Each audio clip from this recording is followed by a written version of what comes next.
हरिहंत सिद्ध सूर्य उपाध्याय साधु सर्व अर्थ के प्रकाशी मांगलिक उपकारी है।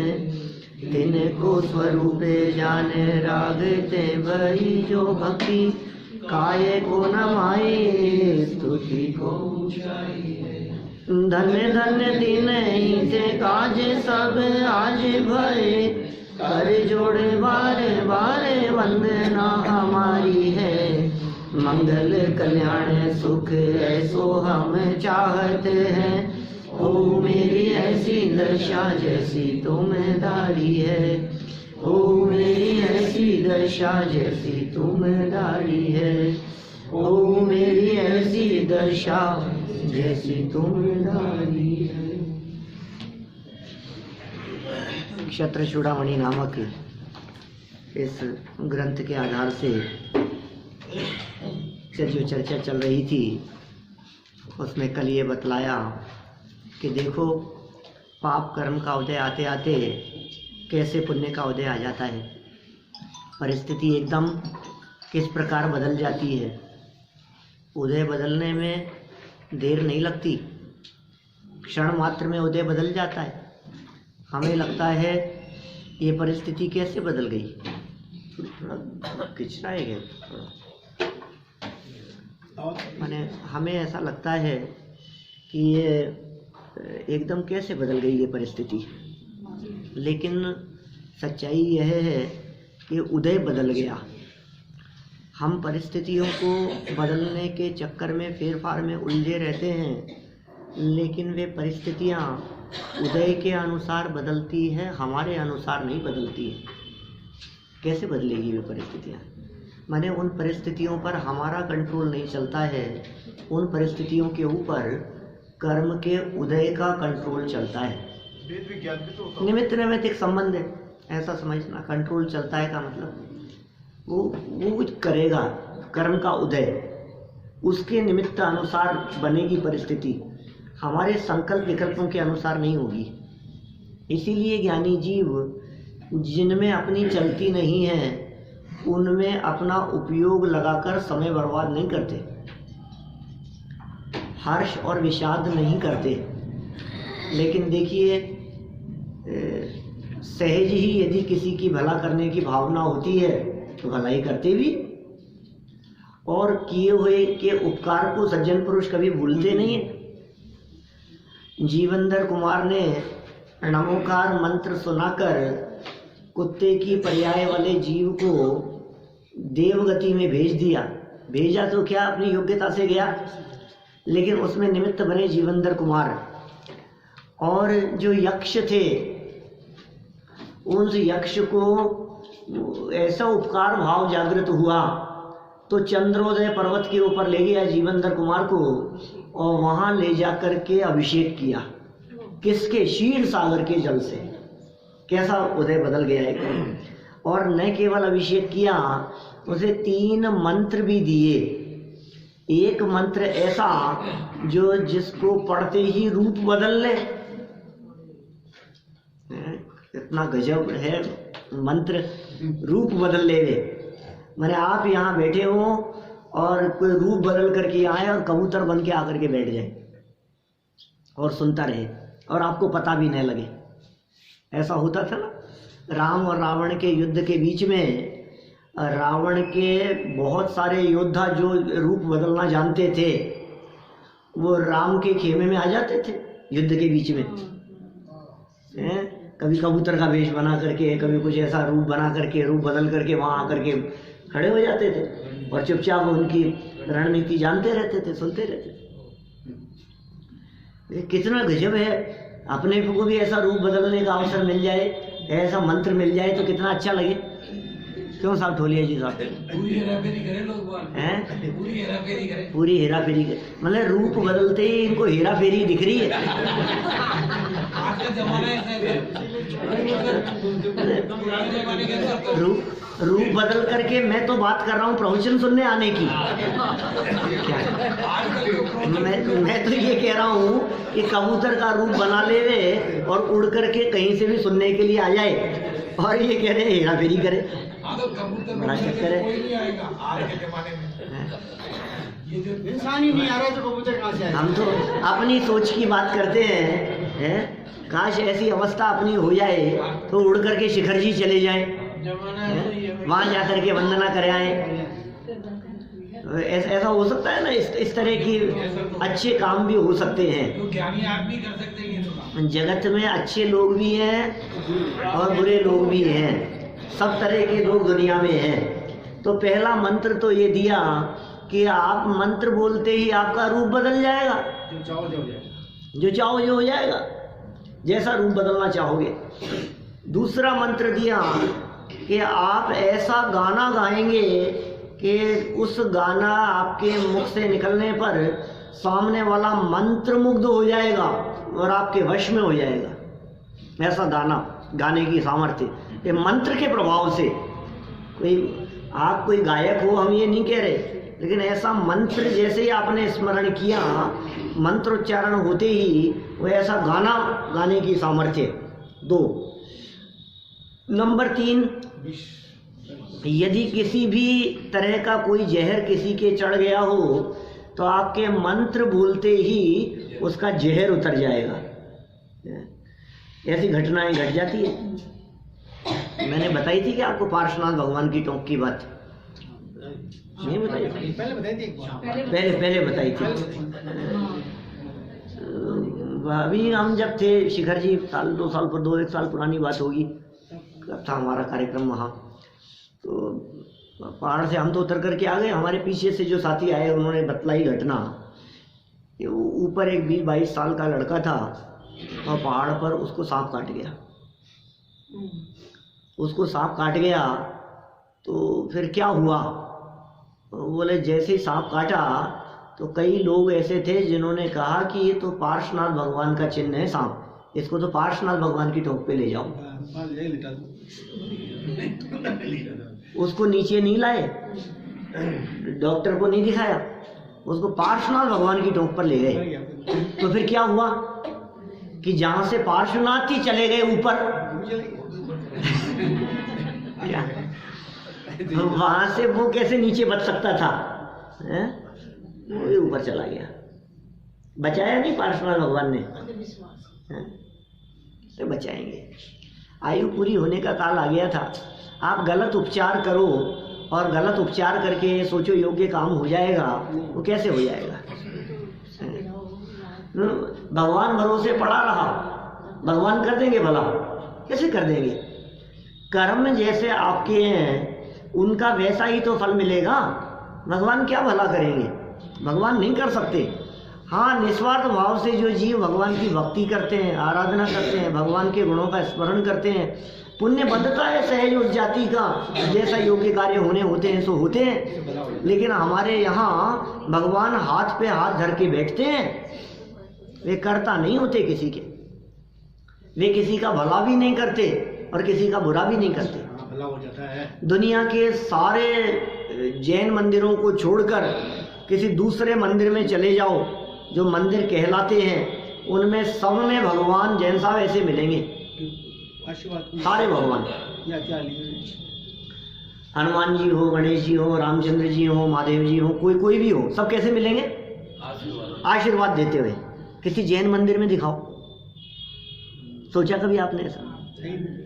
एक आदमी बाजार किसी के, हाँ, जो भी वो सब मैटर, लेकिन वो कुल मिलाकर के वो भक्तों का भला करते हैं कि नहीं करते पता नहीं, लेकिन भक्त ऐसा मानते हैं कि भगवान आशीर्वाद देते हैं। और हमारे यहाँ जैन परंपरा में ऐसा नहीं है।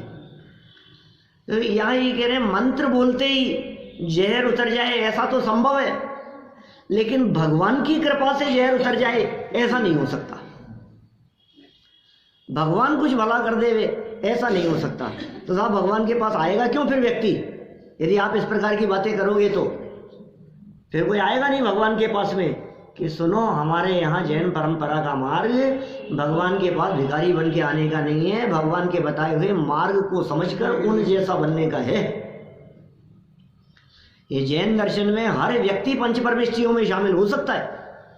बोलो आप, दुनिया में मिलेगी ये कहीं ऐसी स्थिति? आप चाहें तो आज ऐसी पद आपका हो सकता है कि सौधर्मेंद्र आकर के आपके चरणों में अपना मुकुट धर देवे। आज ऐसी स्थिति हो सकती है। जो संयम और साधना के मार्ग में लगे रहते हैं, ऐसे गृहस्थों की रक्षा के लिए भी स्वर्ग से देव आ जाते हैं।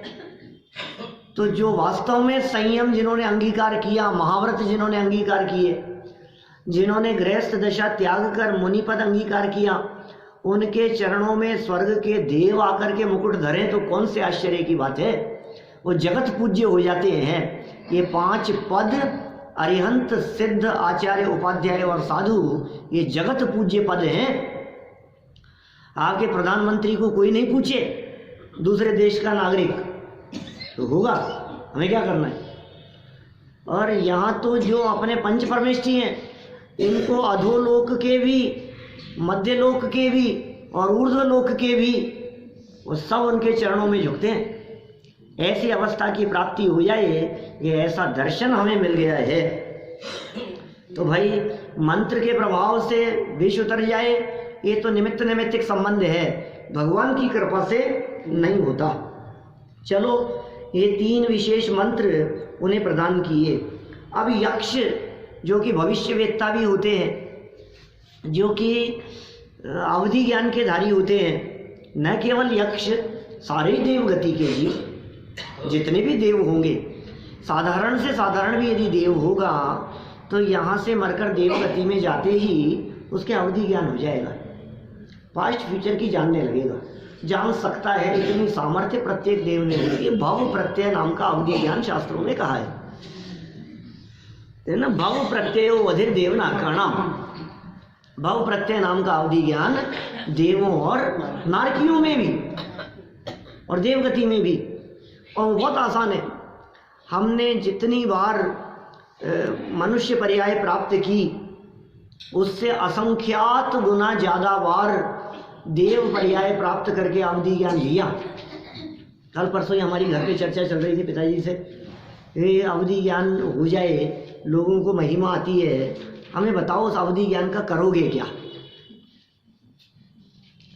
ये यदि तुम्हारे को अवधि ज्ञान हो जाए तो करोगे क्या। जीना मुश्किल हो जाएगा तुम्हारा। तुमने 2-4 बातें भी यदि किसी को बता दी तो, अभी यहाँ आप लोगों को किसी को पता थोड़ी ना, मैं हाथ देखता हूँ।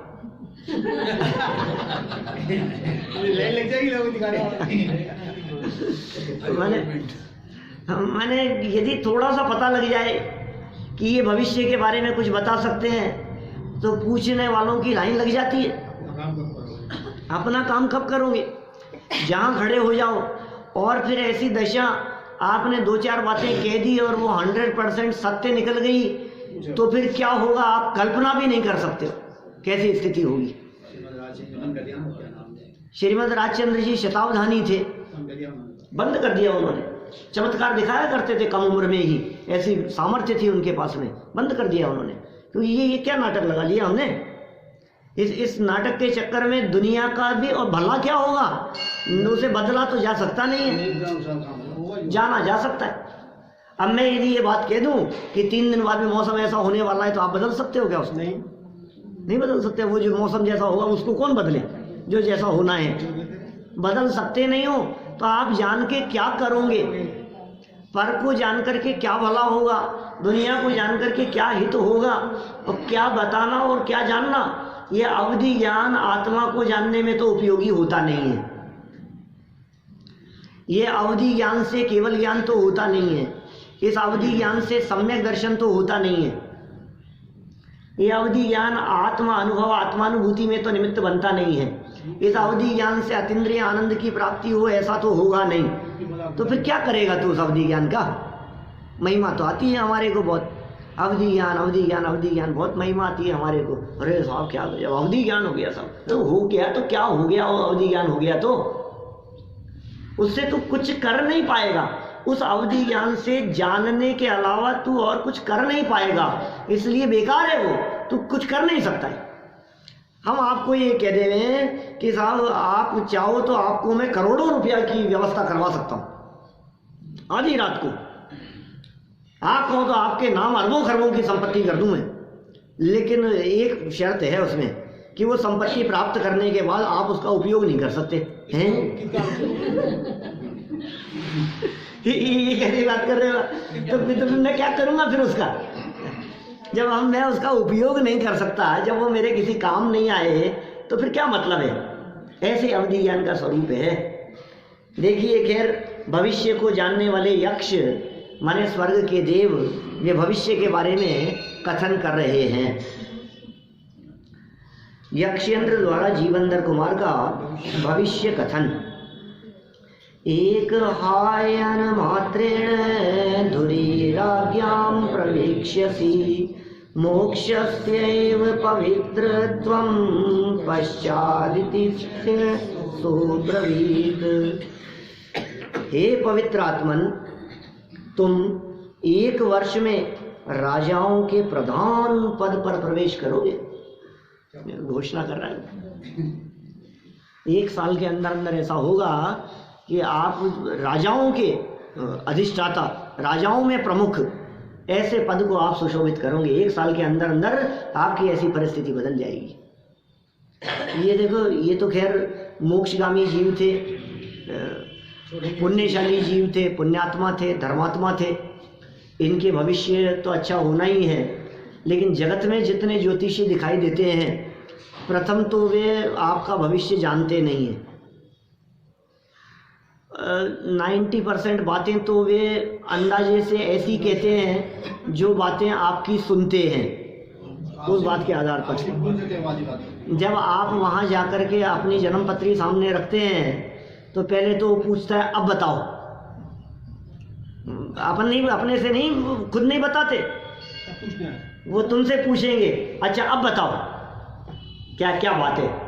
तो आप कहते हो मैं बहुत परेशान हूँ, ये चल रहा है, तो उन्होंने समझ लिया कि परेशान है। तो इतनी तो उनको पता लग गई कि ये परेशान है। फिर हम खुद ही रो देते हैं कि बच्चे से परेशान हूँ, कि बहू से परेशान हूँ, कि मेरे साथ में ऐसा हो गया है, मेरे भाई साहब ने ऐसा ऐसा ढक लिया है। तो फिर वो उस कहानी को थोड़ा सा घुमा फिरा करके आपके सामने। मैं ये नहीं कह रहा हूँ कि ज्योतिष ज्ञान बिल्कुल झूठा ज्ञान है, ज्योतिष ज्ञान तो सच्चा ज्ञान है, लेकिन सामने वाला व्यक्ति बैठा हुआ कितना जानकार है ये तो नहीं कहा जा सकता है। फिर दूसरी बात, ये तो नियम ही मान लेना चाहिए कि वो व्यक्ति जो कुछ भी आपको बताएगा, वो व्यक्ति आपके बारे में अच्छा ही बताएगा। आपके बारे में यदि वो निर्लोभी होगा तो, समझना बात, तो इसमें थोड़ा सा पेच है। यदि वो निर्लोभी होगा और जानता होगा तो आपको अच्छी अच्छी बातें बताएगा, खराब बात नहीं बताएगा। और यदि वो जानकार है और लोभी है बहुत, तो वो आपकी खराब बात बता करके आपसे पैसे हड़पेगा, आपको डराएगा। क्या थोड़ा सा संकट आता हुआ दिखेगा, उसे मालूम है कि ये संकट इसके ऊपर आएगा नहीं, लेकिन ये संकट की परिस्थिति जरूर बनेगी। आएगा नहीं इस पे संकट, तो मैं तुम्हारे को बचा लूंगा। क्या तुम तो ऐसा करो, मैं एक अनुष्ठान ऐसा कराऊंगा, इतने पैसे लगेंगे। ये जगत में ऐसी दुकानें चल रही है सारे। क्या आप यदि थोड़े बहुत भी ना समझे हैं तो आप शिकार हो जाते हैं उनके, और वो लूट लेते हैं आपको। जगत भोला क्या करें। ये तो ज्ञानियों की बात है। अवधि ज्ञान सच्चा ज्ञान है, वास्तविक ज्ञान है। और भविष्य के बारे में उल्लेख कर दिया गया कि 1 साल में तुम कैसे राजाओं के प्रधान पद पर प्रवेश करोगे। फिर कुछ समय के अनंतर मोक्ष के अधिकारी होंगे, इस प्रकार उस यक्षेंद्र ने कहा। माने यक्षेंद्र को इस बात का पता था कि ये मोक्ष जाने वाले हैं, इसलिए क्षीर सागर से अभिषेक किया। हाँ, देखो सरलार्थ, यक्षेंद्र सुदर्शन ने अपने अवधि ज्ञान से जीवंधर कुमार के भविष्य का कथन किया। हे नरोत्तम, परम सम्माननीय जीवंधर कुमार, नरोत्तम परम सम्माननीय जीवंधर कुमार, आप 1 वर्ष में ही राजाओं के प्रधान राजा बनोगे, राजाओं के प्रधान राजा बनोगे। इतना ही नहीं, आप राज संपदा का सानंद भोग करने के पश्चात इसी भाव से मोक्ष प्राप्त करोगे। इसी भाव से मोक्ष जाने वाले हो। जैसे देखो राजा बनने की बात कही तो जीवंदर कुमार कितने प्रसन्न हुए होंगे, राजाओं के राजा बनने वाला हूँ मैं तो बनिए का बेटा था, वो कहा राजाओं का राजा बनूंगा, दम नहीं है, क्या है राजा बन गए तो राजा बनकर के क्या हो जाएगा, कौन सा निहाल हो जाएगा। तो तुरंत कहा कि नहीं नहीं, राजा वाजा में तो कुछ दम नहीं है, ये तो राजा तो आप लोग भी तो नहीं बनना चाहते हो ना, चाहते हो क्या राजा बना दे, चाहते हो? सही सही बताओ,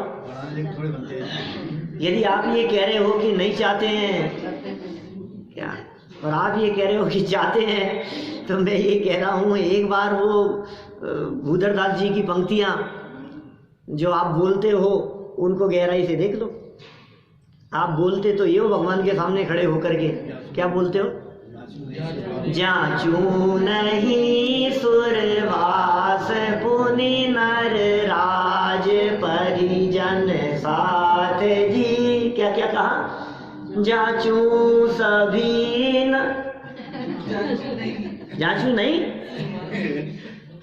क्या क्या क्या जांचना कर रहे हो, क्या क्या मांग रहे हो आप? नहीं नहीं नहीं मांग रहा हूं मैं, हे भगवान मुझे नहीं चाहिए, कि क्या क्या नहीं चाहिए, जाचू नहीं सुरवास, स्वर्ग में जाना मैं नहीं मांग रहा हूं आपसे, मुझे पसंद नहीं है कि मैं स्वर्ग में चला जाऊं, क्या करूंगा। तो कोई बात नहीं, स्वर्ग के बारे में तो कहावत है मरे बिना स्वर्ग नहीं मिलता, हम समझ गए। तो स्वर्ग की बात इसलिए मना कर रहा है क्योंकि मरना पड़ेगा। अरे जीते जी तुझे राजा बना देंगे कि नहीं, पुनि नर राज, राजा भी नहीं बनना। हाँ समझ गया मैं, राजा तुम इसलिए नहीं बनना चाहते क्योंकि आज राजाओं की स्थिति क्या, अपोजिशन वाले बहुत खड़े हैं, क्या इसलिए नहीं बनना चाह रहे राजा, कोई बात नहीं। तो और किसी का साथ, बोले नहीं, परिजन किसी का साथ भी नहीं चाहिए मुझे, जाचू नहीं सुरवास पुनि नर राज परिजन साथ जी। तो फिर चाहता क्या है ये बताना यार, आया क्यों मेरे पास में? भगवान सामने खड़े हो जाएं, उतर जाएं और कहें कि तेरे को राजा बनना नहीं है, तेरे को इंद्र बनना नहीं है, तेरे को स्वर्ग में जाना नहीं है, किसी का साथ तेरे को चाहिए नहीं, अनुकूलताएं तुझे चाहिए नहीं, तू मेरे पास में आकर के हाथ जोड़ करके खड़ा है, तू चाहता क्या है मेरे से? बुध जाच हूँ तो मैं भक्ति भव भव दीजिए शिवनाथ जी। हे प्रभु, मुझे तो बस बुद्धजन जी इस बात को जानते थे कि इस भव में मुक्ति तो नहीं मिल सकती, क्योंकि यहाँ इस भरत क्षेत्र के इस पंचम काल में यहाँ मुक्ति तो नहीं है, इसलिए भव तो धारण करना पड़ेगा। ऐसा तो नहीं हो सकता कि इसी भव से मैं मोक्ष चला जाऊं, भव तो धारण करना पड़ेगा। इसलिए क्या मांगू मैं, ये हे जिनेंद्र देव, मांग नहीं रहा हूं, भावना भा रहा हूं। तुम भक्ति भव भव भव भव माने जब तक संसार में हूं एकाध भव, तब तक हे जिनेंद्र देव आपकी भक्ति ये मुझे मिलती रहे, दीजिए शिवनाथ जी। ये भावना है हमारी। ये मोक्ष की बात कह दी यहाँ कि क्या मिलने वाला है तुम्हें, कि राजा, अरे क्या दम राजा में, कि मोक्ष जाने वाले हो। तो फिर क्या हुआ, ये घोषणा सुनकर के भी बहुत प्रसन्न हो गए होंगे क्या? नहीं हुए, क्योंकि हर्ष और शोक में संभाव रखने की बात पीछे ही पेज पर कही थी। देखिए विशेषार्थ, यक्ष देवों की गणना व्यंतर देवों के अंतर्गत होती है। यक्ष जो होते हैं ये व्यंतरवासियों में, आप जानते हैं व्यंतरवासियों के 8 प्रकार हैं। तत्वार्थ सूत्र 4थे अध्याय में देवगति के जीवों की चर्चा की है, देवों की बात कही है। 4 प्रकार के देव बतलाए, उनमें व्यंतरवासी देवों के 8 भेद कहे हैं। व्यंतराः किन्नर किमपुरुष महोरक गंधर्व यक्ष राक्षस भूत पिशाचा। व्यंतर 8 प्रकार के हैं। किन्नर किमपुरुष ये जातियां हैं, 8 प्रकार की जातियां हैं व्यंतरवासी देवों की। किन्नर किमपुरुष महोरक गंधर्व यक्ष राक्षस भूत और पिशाच, ये जातियां कही है। 8 प्रकार की जातियां। इन 8 जातियों में से 4 जातियां तो वो कौतूहल प्रधानी होती है और 4 में भक्ति की प्रधानता होती है। जो शुरू की 4 जाति वाले व्यंतर हैं, किन्नर, किमपुरुष, मौरग और गंधर्व, ये 4 प्रकार के व्यंतरवासी देव, इनमें भक्ति की प्रधानता होती है। माने जैन मंदिरों में या अन्य भी स्थानों पर जहाँ कुछ विशेष चमत्कार आदि भक्ति आदि के दिखाई देते हो, वो इन 4 प्रकार के व्यंतरों का कार्य समझना। किन्नर, किमपुरुष, मौरग, गंधर्व। कहीं कुछ समझ लो आप घंटे बजने लग जाएं, कहीं कुछ ऐसा चमत्कार होने लग जाएं, रात को अचानक 2 बजे भक्ति की आवाज़ें आ रही है, तो ये सब इन 4 प्रकार के देवों में से ये सब यंत्र हैं, इनका काम है। और जो यक्ष, राक्षस, भूत और पिशाच, ये 4 प्रकार के हैं। क्या ये 4 प्रकार के व्यंतर, इनमें कौतूहल की प्रधानता होती है। ये कभी भी किसी भी तरह की घटनाएं, दुर्घटनाएं जो दिखाई देती हैं, वो उनमें इनका योग दिखाई देता है। करते कुछ नहीं है। आपको ऐसा लगे कि फिर तो इसका मतलब ये हमारा बुरा कर देंगे, इनसे तो डरना चाहिए, ये हमारा भला कर देंगे, इनको तो पूजना चाहिए। तो भाई साहब, ये पीछे की सारी बातें क्या आप भूल गए हैं, जिनमें ये कहा था कि अपने पुण्य का उदय हो तो सब सहयोग करने वाले हो जाते हैं, और अपने पाप का उदय हो तो सब विरोध करने वाले हो जाते हैं। यदि मेरे ही पुण्य का उदय है तो दूसरे की क्या जरूरत है, और मेरे ही पाप कर्म का उदय है तो दूसरा कर भी क्या लेगा। पुण्योदय में चाह व्यर्थ है, चाहने पर भी हो, पापोदय में चाह व्यर्थ है। पुण्योदय में चाह व्यर्थ है, सहज पने मन वांछित हो, और पापोदय में चाह व्यर्थ है, नहीं चाहने पर भी हो। अब बोलो क्या करो, 2 लाइनें कह दी, वापस बोलता हूँ। पापोदय में चाह व्यर्थ है, नहीं चाहने पर भी हो, पुण्योदय में चाह व्यर्थ है, सहज पने मन वांछित हो। तुम्हारी इच्छाएं बेकार है, क्या करोगे इन इच्छाओं का। उदय यदि पाप का आएगा तो कितना भी नहीं चाहो तो जो होगा सो हो जाएगा। तुम कितना भी सोचो, पाप का उदय है, जो परिस्थिति बनेगी जो बनेगी। तो सब पुण्य के उदय में तो इच्छा खूब होनी चाहिए कि क्या करेगा इच्छा करके, सहज ही होगा तेरे अनुसार काम, बिना इच्छा के। पुण्य का उदय होगा तो बिना इच्छा के भी काम होगा, और पाप का उदय होगा तो चाह करके भी नहीं होगा। तो इसलिए पुण्य और पाप के उदय में समभाव रखने में ही समझदारी है। देखिए, तो यक्ष देवों की गणना व्यंतर देवों के अंतर्गत होती है। देवगति के 4 भेदों में व्यंतर देवों का भी नाम आता है। ये व्यंतर देव भविष्य संबंधी हजारों वर्षों में घटित होने वाली घटनाओं को जानने में समर्थ होते हैं। अतएव यक्षेंद्र सुदर्शन ने जीवंदर कुमार के भविष्य की घोषणा कर दी। भविष्य की उन्होंने घोषणा कर दी, बता दिया। बुद्धि का भवितव्यतानुसार ही होना। ओह, ये गजब, ये तो क्या क्या घटनाएं बतलाते हैं, देखो कैसे। तथा संभाव्यमानस्य स्वामिनस्तेन संततम देशांतर दिदृक्षाभूत बाल्यहीनम विमानकम। सर्व प्रकार से उस यक्ष से निरंतर सम्माननीय जीवंदर कुमार को अन्य देशों को देखने की इच्छा हुई। ऐसा मन हुआ उसका। कहाँ ले गए थे, क्या ना, कहाँ गया ये, जिस जगह पर आ गए थे वो जगह तो अद्भुत थी ना कोई। चंद्रोदय पर्वत पर पहुंच गए थे।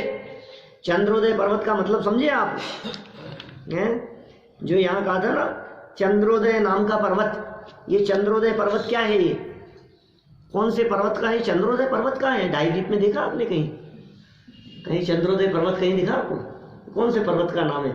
हमने हिमवन सुना, माँ हिमवन सुना, निषद नील रुक्मी पर्वत सुने, शिखरी पर्वत सुने हैं, 4 गजदंत सुने हैं, कुलाचल सुने हैं, बक्षार सुने हैं, विजयार्थ सुने हैं, और कौन कौन से नाभिगिरी पर्वत सुने हैं, ईश्वाकार सुने हैं, मानुषोत्तर सुने। ये चंद्रोदय पर्वत तो डाईद्वीप में तो कहीं नहीं, कहाँ ले गया है ये कौन सी जगह पर है? कांचनगिरी, यमगिरी, दिग्गजेंद्र पर्वत और सब बहुत सारे हैं, वो सब सुने हमने। यक्षेंद्र का निवास स्थान है। तो ये कौन सी जगह है? ये यक्षेंद्र है। आपने पढ़ ली पीछे बात, इसलिए सुना दिया। इतने दिन से एब्सेंट थे, ये यात्रा गए थे, कैसे बता सकते हैं? ये यक्षेंद्र का निवास स्थान था। आज ये आपने तो बता दी, और ये जो रोजाना सुन रहे हैं इनको पता ही नहीं। देखो भाई, ये क्या कह रहे हैं, ये चंद्र जहां से उदित होता है उस पर्वत को चंद्रोदय पर्वत कहते हैं। ये सूर्य चंद्र आदि विमानों का उदय ये निषद पर्वतों के ऊपर दिखता है, अपने इधर भरत क्षेत्र की तरफ। निषद पर्वत को ये चंद्रोदय कह करके पुकारा जाता है, वही चंद्रोदय है। आपको मालूम है ना कि वो उसी पर्वत के ऊपर जब सूर्य की किरणों की बात करते हैं तो उसी को वो कुंदोदयाद्रि ऐसा कह करके पुकारते हैं। कुंदोदयाद्रि शिरसीव सहस्त्र रश्मि, मैंने वो मानो उस पर्वत के ऊपर से वो हजारों धाराएं पड़ रही हो, सूर्य की किरणें पड़ने मात्र से। सूर्योदय भी उसी पर्वत से होता है, वहां से, उस पर्वत से, उस हिमवन पर्वत के ऊपर, महाहिमवन पर्वत के ऊपर, निषद पर्वत के ऊपर, इन पर्वतों के ऊपर यक्ष आदि देव यंत्र देवों के स्थान बने, निवास स्थान। वहां बहुत सारे ऐसे निवास स्थान हैं जिनके ऊपर ये यंत्रवासी देव रहते हैं। तो वहां की बात है। अब वहां ले गया, भरत क्षेत्र में हुए जीवनधर कुमार, इनको ले गया वहां पर्वत के ऊपर। उन्हें में कौन से देश में आ गया, कौन सी दुनिया में आ गया? तो जीवनधर कुमार को ये भावना जागृत हुई कि अब आया हूं तो थोड़ा सा देख लूं। देख लो, ठीक है, अब ये भी घुमाने के लिए लेकर के आया है, अपन आ ही गए हैं, शायद वैसे तो कोई विकल्प नहीं था, लेकिन आ गए हैं तो चलो कोई नूर देखे आए। ऐसा होता है ना। देखो तो क्या कहा यहाँ, सर्व प्रकार से उस यक्षेंद्र से निरंतर सम्माननीय जीवनधर कुमार को अन्य देशों को देखने की इच्छा हुई। निश्चय से होनहार के अनुसार ही विचार होते हैं। तो बड़ी मार्मिक बात कह दी। तादृशी जायते बुद्धि यादृशी भवितव्यता, जैसी होनहार हो बुद्धि भी वैसी हो जाती है, जैसा होना हो विचार भी उसी प्रकार के आने लगते हैं। विनाश काले विपरीत बुद्धि, ये सारे वचन इसी प्रकार के हैं। जब सियार की मौत आती है तो शहर की तरफ भागता है, माने जैसा होना हो आपके पुरुषार्थ भी उसी दिशा में उसी प्रकार काम करेगा। भवितव्य के अनुसार, भवितव्य, भवि माने होनहार, भवितव्य शब्द का अर्थ होनहार, होनहार माने जो होना है उसके अनुसार। तो जो होना है उसके अनुसार आपकी बुद्धि प्रवृत्ति काम करेगी। जिस व्यक्ति की दुर्घटना समझो ऐसी जगह पर जाकर के होनी है जिस जगह पर उसके जाने की संभावना कभी नहीं है, वो व्यक्ति गलत ट्रेन में चढ़ जाएगा और वहां जाकर के उसकी मौत हो जाएगी। अभी ये कैसे हो गया?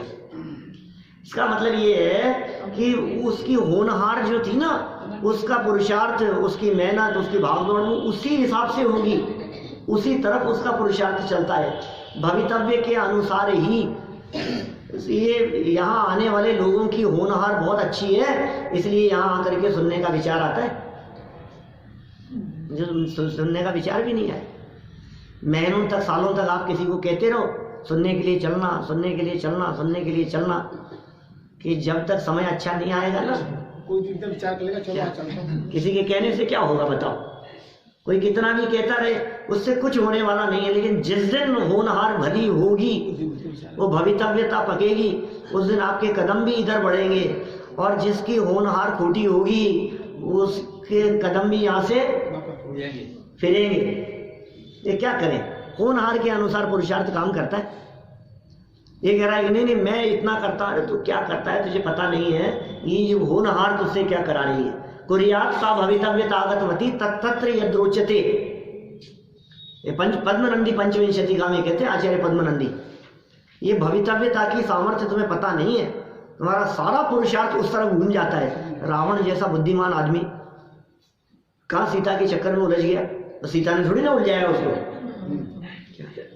वो दोष देवे सीता को, सीता ने उलझाया, सीता की वजह से उलझ गया सीता के चक्कर में। अच्छा सीता के चक्कर में उलझा कि शूर्पणखा के चक्कर में, किसके चक्कर में उलझा?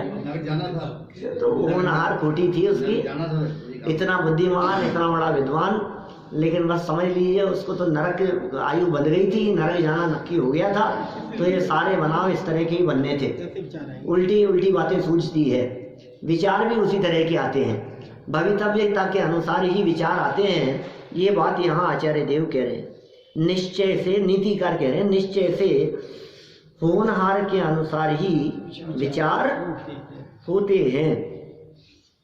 उपयुक्त प्रकार से यक्षेंद्र सुदर्शन, सुदर्शन यक्ष का नाम था, यक्ष तो एक पद है, यक्ष तो एक जाति है, वो यक्ष जाति का जो देव था उसका नाम था सुदर्शन।